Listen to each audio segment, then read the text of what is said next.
তপ্ত মরুভূমির বুক চিরে ছুটে চলেছে ফলের গাড়ি। কিন্তু বিধাতার খেয়ালে একটি ফল ছিটকে পড়ল সেই রুক্ষ শুষ্ক মাটিতে। প্রকৃতির আশীর্বাদ হয়ে নামল বৃষ্টি।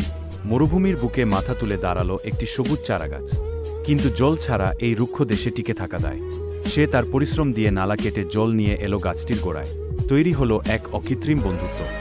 দেখতে দেখতে গাছটি বড় হয়ে ফল ও ছায়া দিতে শুরু করল। পশুপাখিরা পেল এক টুকরো স্বর। আবার শুরু হলো সংগ্রাম। ফাটল ধরা মাটিতে পড়ল একটি খেজুর বীজ।